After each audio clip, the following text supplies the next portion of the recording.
Everybody, this is Dr. Maples. We're going to finish up our first lecture talking about the basics of how do we know what we know. Now, sociologists are in a really interesting scenario. Let's think about chemistry for a moment. Let's pretend they want to mix H2O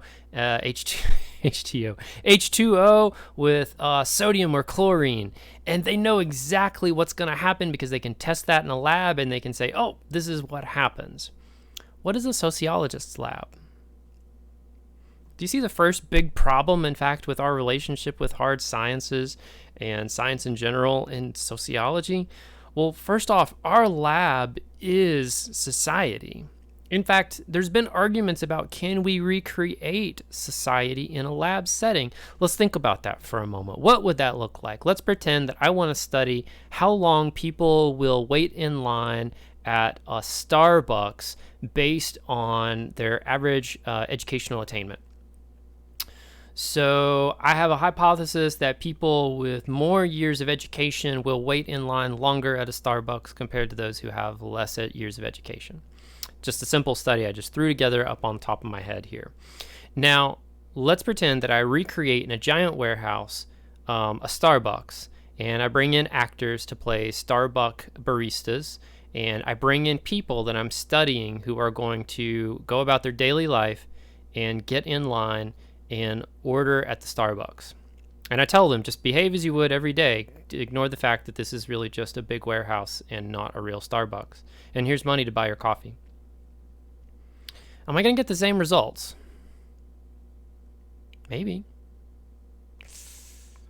Do you kind of feel how that feels a little different, though? I mean, doesn't that kind of feel like a psychology experiment?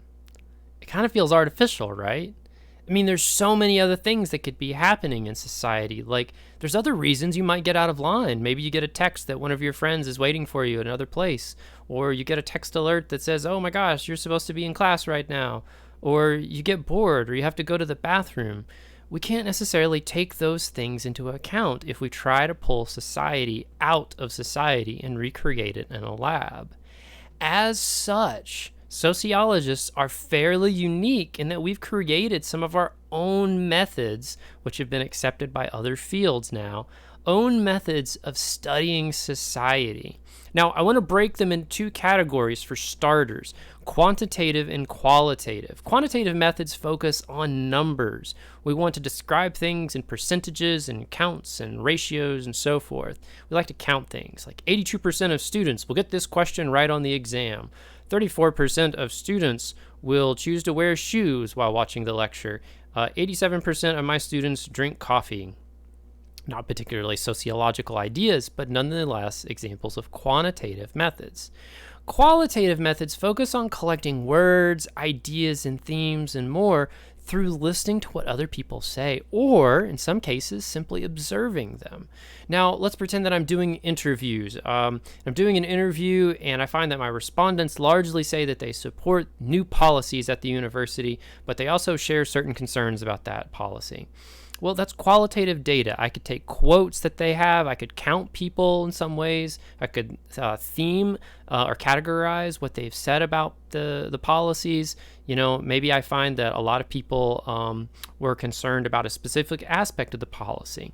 There's different ways that I could break that information down, but it's going from a qualitative source like an interview. Or watching how people behave is another one. I could thematize them, I could categorize them, and so forth.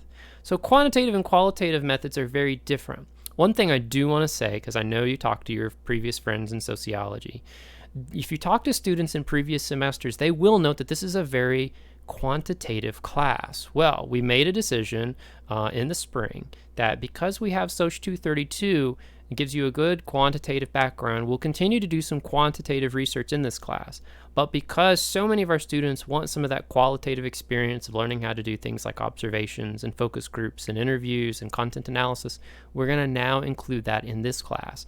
In fact, as you choose which assignments that you do later in the semester, you'll have a chance to choose exactly if you want to design a survey or if you want to do content analysis, if you want to do an observation, if you want to do a focus group, and so forth. So you'll have options to choose what interests you the most, but you will have a chance to do some qualitative methods. That's great. Who cares?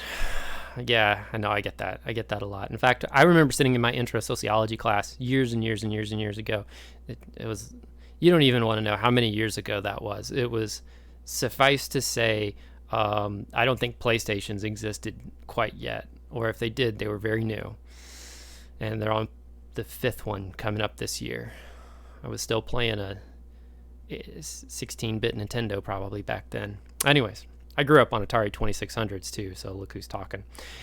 Sociology raises that question of, that's great, who cares? You know, I think that's the most important question in some ways that sociologists have to deal with, because we have to show why this stuff matters. You know, we collect lots of data, we get lots of information. We have to show why this is important. And I think one of the biggest things is, first off, sociologists can and do change the world. They change society every day. We've been involved in all sorts of major movements, both now and in the past. We've been involved in federal government up until recent years, and maybe not so much now, but again in the future. Ronald Reagan was a sociology major. Did you know that? Exciting stuff. The mayor of Berea right now is a sociology major from way before when I got here. Nonetheless, applied sociologists, folks like me and Dr. McSpirit, we're on the forefront right now in places like the Red River Gorge and further into eastern Kentucky, trying to make a difference, fixing issues, finding issues in our communities, and helping them find solutions that work, addressing things from addiction to economic growth through rock climbing. We've got lots of examples of working with our community to create social change, because if there's nothing else that we do with sociology, it's got to be that. We have to understand what's happening in our society, and we have to create change where it's appropriate, and it's planned, willful, intentional change. Secondly, if you need another reason, because that's fine if that first reason doesn't at all resonate with you, because I get it, you got to have a job one day. Well, the great news is research jobs for sociology are fantastic right now. Sociologists are on staff at all your social media companies. I understand Tinder hires a lot of sociology majors, and these are bachelor degree folks. These are not PhDs necessarily. Amazon, by the way, one of the leading employers of sociology PhDs and others, because we study why people do what they do and the things that might make them buy one product and then buy another product. Netflix, every time Netflix asks, you know, hey, did you like this film? And you tell it yes, there's a sociologist somewhere who's written an algorithm that says they'll probably like this movie too. And you know what? They're usually right. I'm blown away sometimes by how right Netflix often is. So this is an exciting thing. This is an exciting time. And the jobs are good. They pay well. Survey researchers, where you just design and ask questions on surveys. The Bureau of Labor Statistics said that job has a median income of about $60,000, which is great for doing that kind of work. Social science research assistants, they get around $47,000. That's working at places like, the University of Kentucky, where actually we have several of our students now working in everything from medicine to collecting survey data. We also see, too, that if you have a bit of coding skills, which I encourage, even if it's taking some basic Ed2Go courses or even a YouTube course, just having a little bit of basic knowledge of something like Python can put you in line for one of those $80,000, $90,000, $100,000 great jobs in Silicon Valley or anywhere where there's an app startup or any of these social media companies. And I'm very serious about that. In fact, that's something that I've started doing to make sure that I have those skills, being able to do Python coding. There's all sorts of other jobs in the area too, whether that's dealing with, supporting child adoption in the area, dealing with epidemiology. These are all sociological jobs. Many of them, a bachelor's degree is all you need. A few select require masters or PhDs, but the bulk of them are jobs that you can do with a bachelor's degree. And don't even get me started with all the corporate gigs, because there's lots of corporate work and even consulting work that you can do with the bachelor's in sociology. To this day, I have a student who still pays his monthly rent designing surveys for companies back in West Tennessee, and he's good at it. That's his consulting gig in addition to his 9-to-5 job. So keep that in mind. Sociology has great jobs. We'll spend the spring semester, for those of you that take Social 470, working on that and preparing you for it. But we'll also already get you thinking about that this semester, all right? Wrapping things up, so this semester we're going to learn how to conduct valuable research. One of the things that we're going to be learning how to do is actually do the research right up to the point that we actually start to collect the data.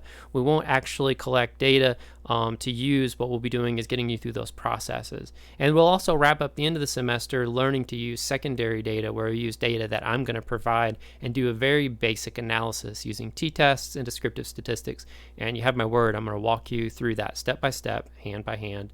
Don't even have any concerns over that. Likewise, you're going to get a lot of practice. You're going to get the chances to choose the things that you want to work on. You're going to have chances to develop hypotheses that you would want to test, and to also get feedback on that so that you'll be a better researcher when you graduate.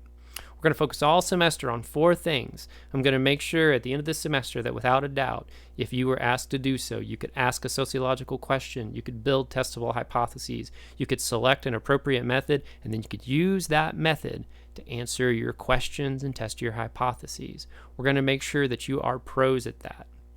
That wraps up our first lecture. Go ahead and read the textbook if you haven't already. And then when you're ready, follow up and take the next lecture, where we'll continue talking about research in our society by thinking a little bit about theory. We'll also pretty soon talk about ethics in research, which will be very exciting. I will see you then. If you have any questions, you know where to find me. Take care.